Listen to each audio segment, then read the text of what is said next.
I was 12 years old when Mariah Carey first released her hit song, Hero. And I remember just having that song on repeat and just listening to it over and over again, because it really was the first time I started to pay attention to this thing called vocal runs. I remember just being in total awe of how Mariah Carey was able to create this cascade of notes, and that she was able to do it so flawlessly and so beautifully and naturally as well.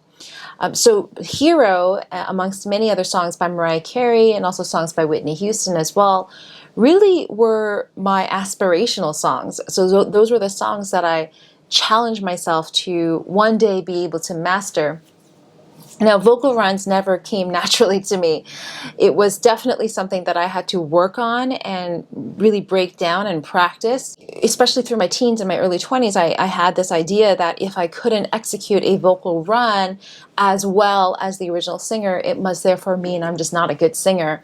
And it wasn't until much later in life, after I became a vocal coach and started coaching other students, that I realized how wrong that mindset was, and actually that it had limited me in many ways. So this is really what I wanted to talk about in today's video. My name is Crystal Diaz. I'm a singer and vocal coach here at CSMA Studio, which is based in Hong Kong.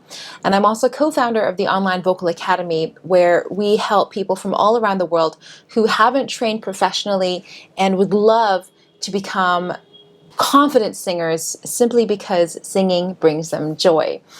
Today I want to talk about vocal runs. I want to talk about what they are, whether or not you should do them as a singer, and also some key points that hopefully will help guide you if this is something that you do want to practice. So first up, what is a vocal run? A vocal run is a series of notes that a singer will sing outside of the lyrics of the song. So, for example, if you think about Beyonce, you think about Mariah Carey, Whitney Houston, Demi Lovato, I mean, many pop singers, Celine Dion, they'll all have examples of that. So, for instance, maybe a ho, that's an example of a vocal run. Hey, hey, that's another example. So I think you get the idea.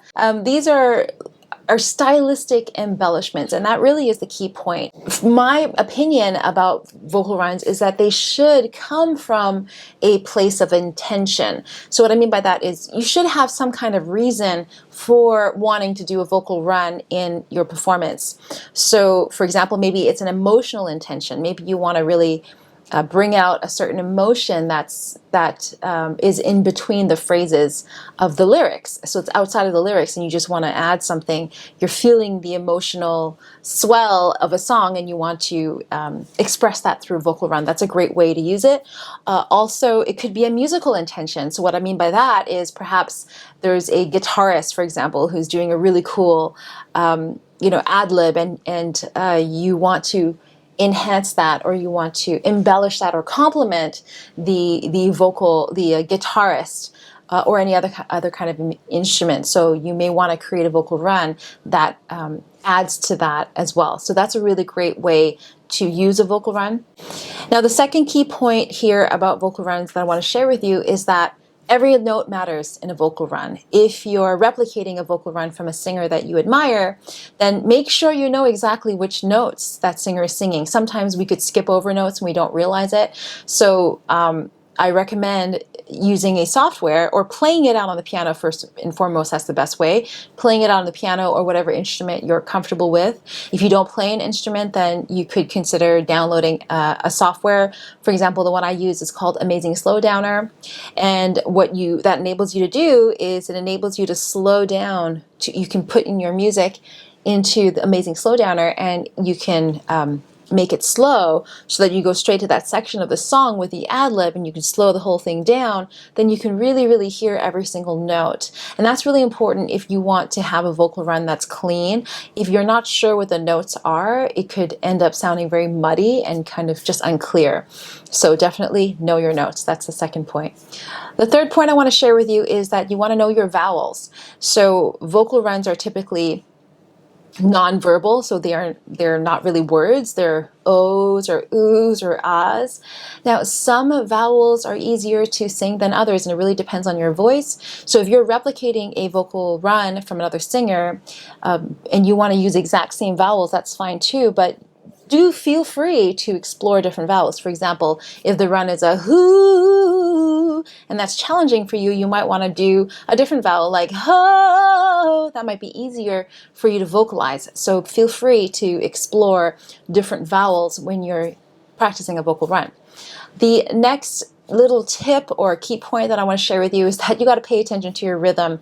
Your vocal run should definitely fit within the beats of the song. It should fit comfortably in the song as a whole. So if timing and rhythm is something that you struggle with, then definitely start by replicating or mimicking another singer, and pay attention to exactly when that singer, he or she, starts the vocal run and when they end it, and try to match it exactly, the timing of that, so that you can, when you're practicing it on your own, you're also keeping within the timing of the song itself.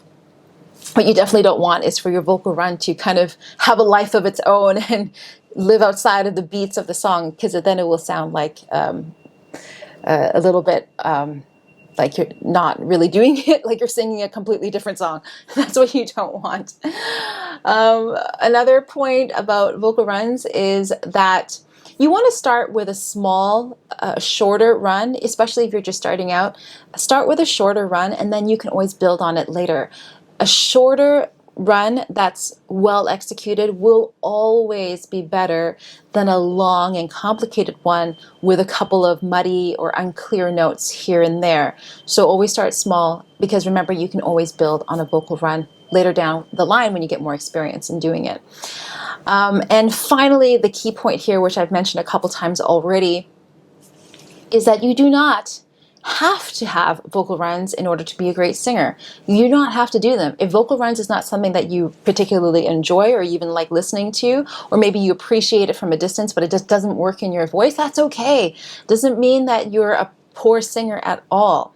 Many great singers don't incorporate vocal runs into their style. Remember, vocal runs, they are just a tool. They are what I call a storytelling tool. It's an embellishment. The more tools that you have as a singer to tell your story, the more versatile you can be. But remember, vocal runs is just one tool of many. Right? So if that's not something that you're keen to learn, don't feel that you have to in order to be considered, in order to be admired as a singer, or in order to be a skilled singer. You definitely don't have to do that. But if vocal runs is something that you want to try out as a way to challenge yourself, then by all means, do give it a try. And take it easy, take it a step at a time. Vocal runs is a really, really great way to train your ear.